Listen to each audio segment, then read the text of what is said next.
2022 2022 GS2 21 प्रश्न बघून झालेत आपले 21. त्याच्या पुढचे प्रश्न बघू. भारतीय राज्यघटनेची खालीलपैकी कोणती रूढी परंपरा समजली जाऊ शकत नाही? Which one of the following may not be treated as conventions of the Indian constitution? संसदेच्या लोकलेखा समितीचा अध्यक्ष हा विरोधी पक्षातील असावा, हे आपलं कन्व्हेन्शननुसार आपण फॉलो करतो आहे. जर लोकसभेचा सभापती हा सत्तारूढ पक्षाचा असेल तर उपसभापती हा विरोधी पक्षाचा असावा, हे पण आपण परंपरा म्हणजे कन्व्हेन्शननुसार फॉलो करतो आहे. जर राष्ट्रपतीचे पद रिकामे झाले असेल आणि उपराष्ट्रपती हे देखील उपलब्ध नसतील तर भारताच्या मुख्य न्यायाधीशाच्या अनुपस्थितीमध्ये सर्वोच्च न्यायालयाचा कोणताही न्यायाधीश राष्ट्रपती पदाची कर्तव्ये पार पडतील. आता हे तुमचं बाय कन्व्हेन्शन नाही, हे तुम्हाला दिलेलं आहे 1969चा ॲक्ट आहे. If both the president and the vice president of India are vacant, दोन्ही पण ऑफिस वॅकंट आहेत, दोन्ही पण अवेलेबल नाही आहेत, उपलब्ध नाही आहेत, तर मग chief justice of India will act as president until a new president is elected. This is आता हे कशात दिलं 1969च्या ॲक्टमध्ये. त्याच्यामुळे हे काय कन्व्हेन्शन वगैरे नाही. कन्व्हेन्शन म्हणजे काय तरी कुठेच मेन्शन नाही केलं, कॉन्स्टिट्यूशनमध्ये पण मेन्शन नाही केलं, कोणत्या ॲक्टमध्ये पण मेन्शन नाही केलं, कुठेच मेन्शन नाही केलं, त्याला आपण म्हणू रूढी परंपरा. पुढचा प्रश्न 23. विभागीय परिषदांची उद्दिष्टे आणि कार्य म्हणजेच झोनल काउन्सिलचे उद्दिष्टे आणि कार्य. राज्यांच्या मर्यादित साधनसामुग्रीचा अधिक योग्यरित्या वापर होण्याबद्दल खात्री करणे. राज्यवाद, प्रादेशिकवाद, भाषावाद आणि संकुचितवाद तीव्र वृत्ती यांना आळा घालण्यास सहाय्य करणे. म्हणजेच काय, टू हेल्प इन अरेस्टिंग म्हणजे आळा घालणे किंवा कंट्रोल करणे. The growth of acute state consciousness, regionalism, linguism, particularistic trends. विविध राज्यांनी मंजूर केलेल्या कायद्यांमध्ये परस्परांशी संघर्ष येऊ नये याची खात्री करणे. आणि देशात भावनिक ऐक्य साध्य करणे. तर काय आहेत, हे दोनच आहेत फक्त, की बाबा हे संकुचित वृत्ती, भाषावाद, प्रादेशिकवाद हे आणि देशात भावनिक ऐक्य. म्हणजे याच्यामध्ये झोनल काउन्सिलचा उद्देश मेन काय तर युनिटी आपली जी आहे पूर्ण देशामध्ये सगळ्या स्टेटने एकमेकांसोबत असं राहायला पाहिजे, एक पूर्ण देश म्हणून. प्रादेशिकवाद, राज्यवाद वगैरे ठीक आहे, पण याला जास्त आपण प्रमोट नाही करायला पाहिजे. सो याचं उत्तर आहे तुमचं बी आणि डी. आता काय आहे झोनल काउन्सिलचे ऑब्जेक्टिव्ह उद्देश काय तर ब्रिंगिंग आउट नॅशनल इंटिग्रेशन, जे की म्हणलं तुम्हाला मी युनिटी किंवा integrity. Arresting the growth of acute state consciousness, regionalism, linguistic and particularistic tendency. आहे तसं वाक्य हे आपल्याला जसंचे तसं इकडे उचललेलं आहे. Enabling the centre and states to cooperate and exchange ideas and experiences. Cooperate करायचं एकमेकांना सेंटर आणि स्टेटने. Establishing a climate of cooperation amongst the states for successful and speedy execution of development projects.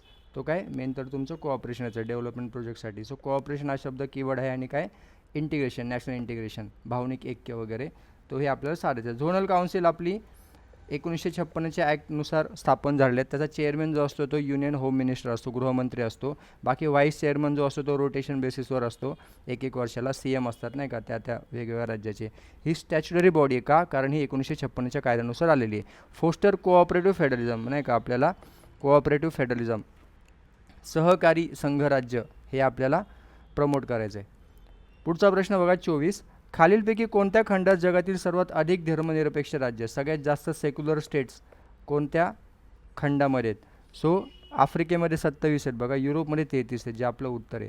So आफ्रिकेमध्ये 27, युरोपमध्ये 33 सर्वात जास्त, south अमेरिकेमध्ये 7 आहेत, आशियामध्ये 20 आहेत. 25. योग्य कथने ओळखा. अनुच्छेद 33 कलम 33 संसदेला सशस्त्र दल, निमलष्करी दल, पोलीस दलातील सदस्यांचे मूलभूत अधिकार प्रतिबंधित किंवा रद्द करण्याचा अधिकार आहे का? यस आहे. Article 33 empowers the parliament to restrict or abrogate the fundamental rights of the member of arm forces, paramilitary forces and police forces. So हे बरोबर आहे. बी. अनुच्छेद 33चे उद्दिष्ट कर्तव्यांचे योग्य पालन सुनिश्चित करणे आणि सैन्यामध्ये शिस्त राखणे. कशासाठी हे? आता हे तुम्ही एवढं रेस्ट्रिक्ट करणार त्यांचे फंडामेंटल राईट्स, तर कायसाठी करणार तर हेच सेकंड वाला ऑप्शन, की बाबा कशासाठी to ensure a proper discharge of duties and maintenance of discipline. सैन्यामध्ये शिस्त राखण्यासाठी आणि त्यांचं कर्तव्याचं पालन त्यांना करता यावं म्हणून हे त्यांना रेस्ट्रिक्शन्स आहेत. सी जे आहे ते की बाबा राज्य विधिमंडळाला नाही आहे, हे ॲक्च्युली फक्त संस्थेला अधिकार आहे. हा कलम 33 अन्वये कायदे करण्याचा अधिकार फक्त आणि फक्त संस्थेला आहे, त्याच्यामुळे स्टेटमेंट रॉंग होईल. ए आणि बी तुमचं उत्तर आहे. 26 बघा. माहितीचा अधिकार अधिनियम याबाबत खालीलपैकी कोणते विधान चुकीचे आहे? गुप्तहेर आणि संरक्षण संस्था या अधिनियमाच्या कक्षेत येत नाहीत. बरोबर आहे का? बरोबर आहे. Its purview does not extend to intelligence and security organisations. Correct. मंत्रिमंडळाच्या बैठकीतील विचारविनिमय या संबंधीची माहिती प्रकट न करण्याची मुभा आहे. म्हणजेच काय तर कॅबिनेट मीटिंगमध्ये काय झालं असेल तर ते तुम्ही बाहेर डिस्क्लोज करायचं का नाही याच्यावर तुम्हाला RTIमध्ये एक्सेप्शन आहे की तुम्ही सिक्रेट ठेवू शकता. Information pertaining to cabinet deliberations is exempted from disclosure. This is right. गुप्तहेर आणि संरक्षण संस्था यांच्याकडून मानवी अधिकाराचा, इथं बघा आता गुप्तहेर संरक्षण वगैरे ठीक आहे जे पहिल्या ऑप्शनमध्ये दिलं होतं, पण मानवी अधिकार आले आता. तर मानवी अधिकार आल्यामुळे तुम्हाला हे कंपल्सरी तुम्हाला त्या RTIच्या अंडर तुम्हाला ते डिस्क्लोज करायला लागणार आहे. चुकीचं विचारलं आहे. सोपं वाक्य असं आहे की बाबा गुप्तहेर आणि संरक्षण संस्था यांच्याकडून मानवी अधिकाराचा भंग या संबंधीची माहिती देखील प्रकट न करण्याची मुभा. असं नाही आहे ॲक्च्युली, तुम्हाला ती प्रकट करायला लागेल जर मानवी अधिकाराचा भंग होतो तो. तर तुमचं उत्तर येईल 3. आता काय काय एक्झम्पशन्स बघा RTIमध्ये. नॅशनल सिक्युरिटी, इन्फॉर्मेशन दॅट कुड affect India's sovereignty and integrity. आपल्या भारताच्या सार्वभौमत्वाला किंवा इंटिग्रिटीला जर काही धक्का पोचत असेल तर तुम्हाला ती नॅशनल सिक्युरिटीच्या अंडर ती तुम्ही RTIच्या अंडर तुम्ही ती गुप्त ठेवू शकता. ओके. एक्सेप्शन आहे की बाबा तुम्ही ते डिस्क्लोज नाही करणार. Foreign relations, information related to India's relation with the foreign countries. बाबा बाहेरच्या देशांसोबत चांगले संबंध ठेवायचे आपल्याला, त्याच्यामुळे आपण ते RTIच्या अंडर ते डिस्क्लोज करणार नाही. एक्झेम्पशन आहे. Intellectual property rights IPR, information related to intellectual property rights is exempt. Cabinet discussions जे की आपल्याला प्रश्नामध्ये विचारलं होते सेकंड ऑप्शनमध्ये. Information related to deliberations of the council of ministers is exempt. Personal privacy, private or personal information is exempt. Exempt म्हणजे सगळे अपवाद. Life and safety, information that could endanger persons life or physical safety is exempt. Law enforcement, information that could identify the source of information or assistance given in confidence for law enforcement is exempt. Okay. Law enforcement, कायदा सुव्यवस्था तुम्हाला राखण्यासाठी जर information काही तुम्हाला जर लपून म्हणजे गुप्त ठेवायची असेल तर तुम्ही ठेवू शकता. ओके. तुम्हाला एक्झेम्पशन्स आहे RTIच्या अंडर. सो हे आहे तुमचा 26वा प्रश्न. पुढचा प्रश्न बघा 27. भारतीय राज्यघटनेच्या कलम 124 पोट कलम 4 नुसार सर्वोच्च न्यायालयाच्या अथवा उच्च न्यायालयाच्या न्यायाधीशास पदावरून दूर करण्यासाठी डॅशची कारणे असू शकतात की बाबा तुम्हाला काय तर दोनच कारणे आहेत, बाकी काहीच कारण नाही आहे. सिद्ध झालेले गैरवर्तन म्हणजेच प्रूव्ड मिसबिहेवियर आणि तुमचं काय दुसरं कारण आहे अकार्यक्षमता म्हणजेच इनकॅपॅसिटी. हे दोनच कारणं आहेत. ओके. तुम्हाला दिलं आहे स्पेसिफिक. बाकी मग एक्स्ट्रा जर बघायचं आपण ह्या प्रश्नाच्या बाबतीमध्ये तर रिमूव्हल प्रोसेस काय आहे तर जजेस एन्क्वायरी ॲक्ट आहे 1968चा, त्यामध्ये रिमूव्हल प्रोसेस दिलेली आहे. सुप्रीम कोर्टच्या हायकोर्टच्या जजला कसं काढायचं. सो इनिशिएशन सुरुवात कशी होणार. रिक्वायर्स अ मोशन म्हणजे ठराव साईन बाय. जर लोकसभेमध्ये हा ठराव आणते तर तुम्हाला 100 MP 100 खासदारांनी आधी त्याला सपोर्ट दिला पाहिजे तेव्हाच तो आणता येईल. जर राज्यसभेमध्ये हा ठराव आणण्यास तर 50 खासदारांनी सपोर्ट दिला पाहिजे. कमिटी ऑफ एन्क्वायरी जर हे जर ठराव आणला ह्या लोकांनी एवढा 50 किंवा 100 इकडं तर मग काय होईल कमिटी ऑफ एन्क्वायरी बसेल. मग त्याच्यामध्ये कोण असेल CJ और SC जज असेल, हायकोर्ट जज हायकोर्टचा मुख्य न्यायाधीश असेल आणि डिस्टिंग्विश्ड एक ज्युरिस्ट असेल. यांचं काम काय असतं to investigate charges, examines evidence, cross examines witnesses and reports finding to the speaker chairperson. म्हणजे ह्यांनी काय करायचं मेन तर इन्व्हेस्टिगेट करायचं, यांनी तपासणी करायची की बाबा यांच्यावर जो काय आता महाभियोग आलेला आहे येणार आहे तर याच्यावर आपल्याला आहे का त्याच्यामध्ये काय तथ्य वगैरे आहेत का तर तपासणी करायची. Committee of enquiry. मग हे सगळं झालं मग पुढे काय असतं मग वोट पडतं संसदेमध्ये. Approval by 2/3 of members.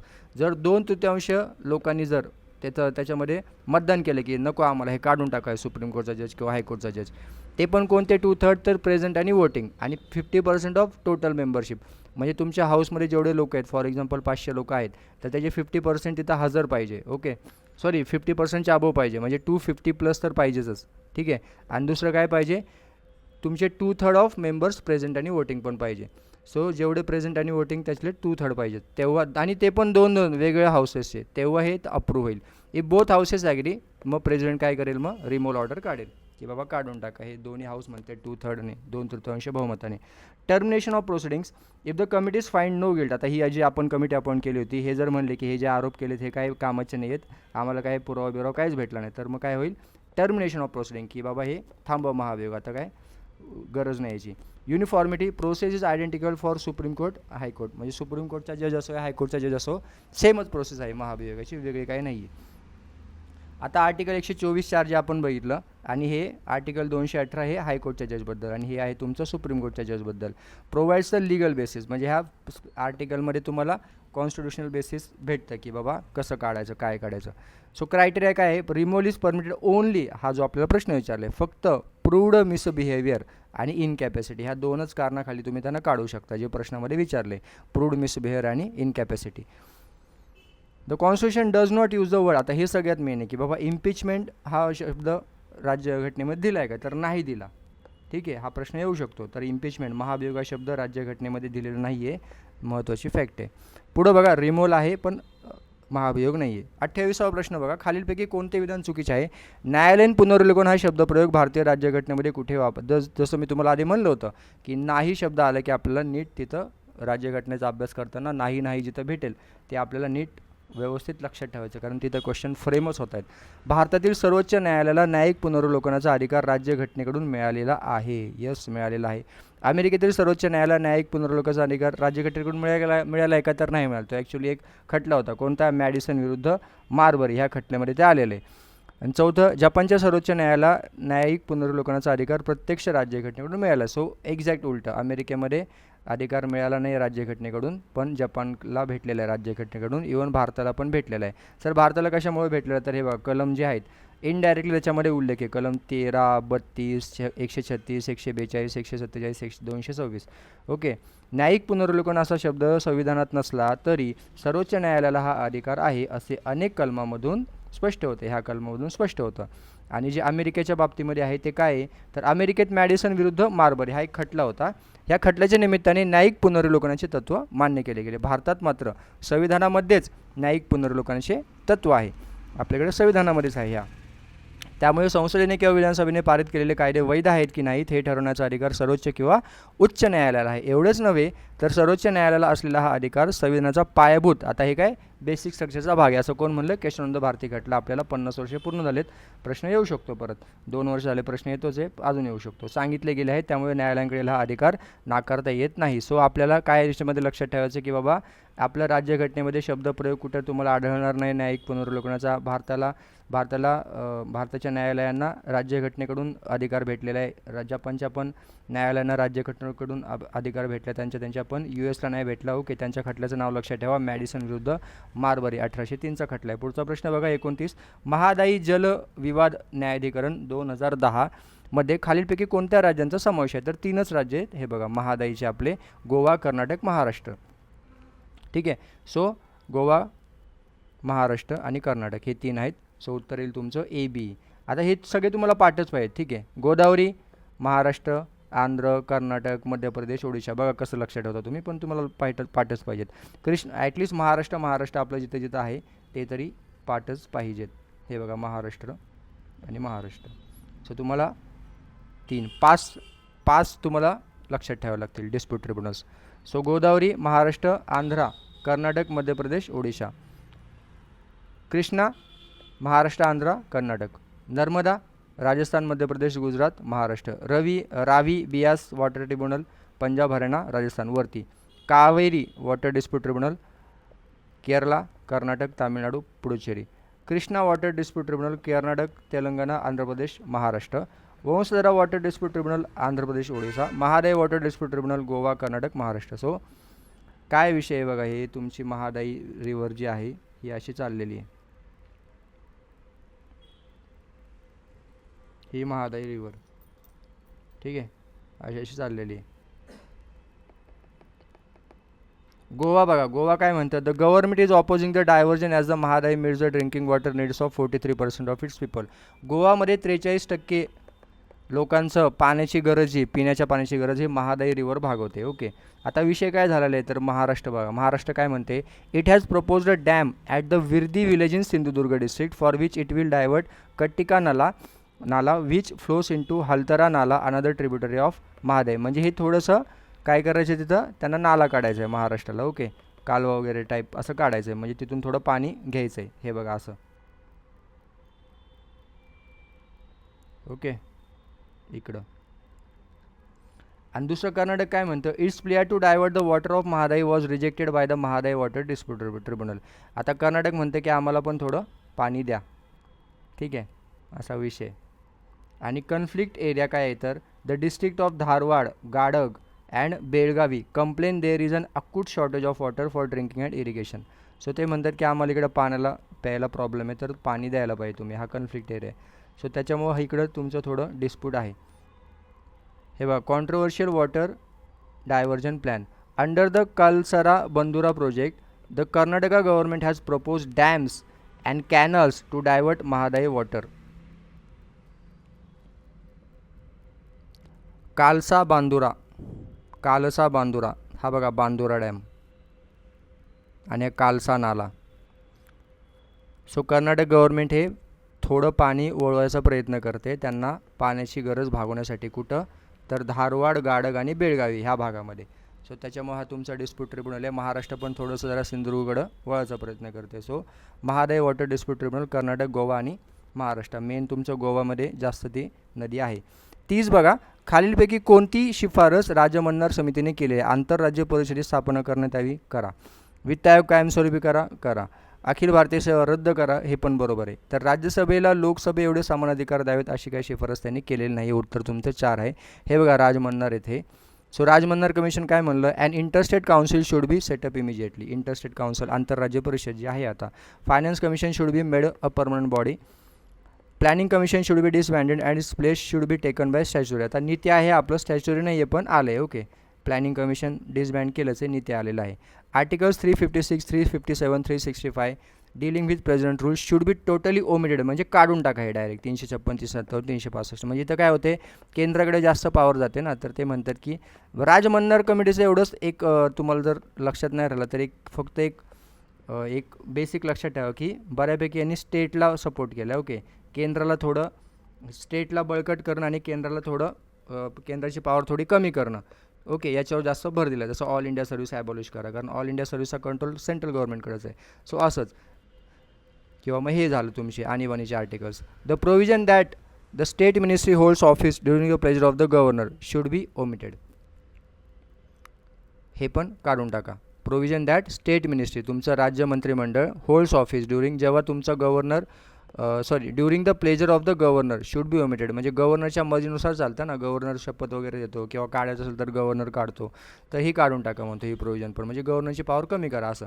Certain subjects of the union list and concurrent list should be transferred. बघा आता स्टेट लिस्टला तुम्ही सब्जेक्ट ट्रान्सफर करा, म्हणजे याचा काय अर्थ होतो किंवा तुम्ही स्टेटला अजून जास्त पॉवर देत आहे. सो राजमंडळाचं असं लक्षात ठेवू शकतो मी. The residuary power should be allocated to the states. म्हणजे उरलेले शेषाधिकार जे असतात ते तुम्ही काय करा, स्टेट्सकडे द्या, जे की सध्या आता सेंट्रलकडे आहेत. ऑल इंडिया सर्व्हिसेस ॲबॉलिश म्हणजे काढून टाका, IAS, IPS आणि इंडियन फॉरेस्ट सर्व्हिस. पुढचा प्रश्न बघा 31. खालीलपैकी कोणते विधान चुकीचे आहे? वैधानिक अधिकारांच्या विभागणीपेक्षा कार्यकारी अधिकाऱ्यांची केंद्र व राज्य विभागणी अधिक गुंतागुंतीचे. बरोबर आहे का? येस, बरोबर आहे. The distribution of executive powers between the union and the states is somewhat more complicated than the. का असं काय? कारण लेजिस्लेटिव्ह पॉवर जे आहेत ते तुमचे डिवाइड आहेत. कसे? Union list, state list, concurrence, की बाबा हे आमचे सब्जेक्ट्स. सो असं डिवाइड आहे, त्याच्यामुळे हे जरा थोडं सोपं आहे, म्हणजे इझी आहे कम्पेअर टू एक्झिक्युटिव्ह. एक्झिक्युटिव्हमध्ये असं नाही आहे. ओके, एक्झिक्युटिव्हच्या पॉवर काय होतात? ओव्हरलॅप होतात.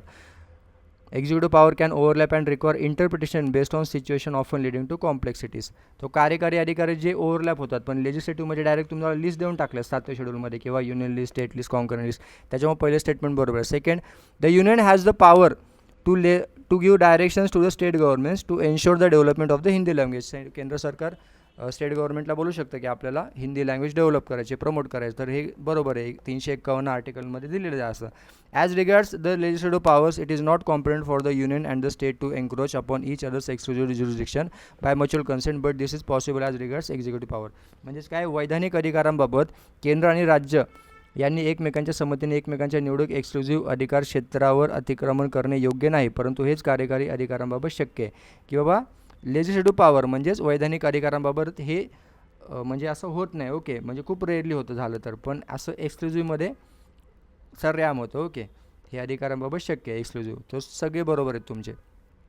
32 बघा, खालीलपैकी कोणते वैशिष्ट्य भारतीय संघराज्य आणि अमेरिकन संघराज्य या दोघांसाठी समान आहे? Which of the following is a feature common to both the Indian federation and the American federation? संविधानाचा अर्थ लावण्यासाठी फेडरल सर्वोच्च न्यायालय, दुहेरी न्यायव्यवस्था, अविनाशी राज्यांचा. हा बघा, अविनाशी राज्यांचा अविनाशी संघ हे कोणाचं आहे? हे अमेरिकाचं आहे. ज्याला आपण म्हणतो इनडिस्ट्रिक्टेबल युनियन ऑफ इनडिस्ट्रिक्टेबल स्टेट्स, कारण तिथल्या स्टेटच्या बॉर्डर वगैरे असं बॉर्डर वगैरे चेंज करायचं आहे असं अमेरिकेला म्हणजे युनियन सेंट्रल गव्हर्नमेंटला एवढी पॉवर नाही जेवढं आपल्याकडे बिंदास करू शकतात भारतामध्ये. तसं त्यांच्याकडे एवढी सेंट्रल गव्हर्नमेंटला अशी पॉवर नाही, त्यांना त्यांची संमती घ्यावी लागते त्या स्टेटची की बाबा बॉर्डर कमी जास्त करू, काय एरिया हे काय करायचं, नाव बदलायचं, काही करायचं.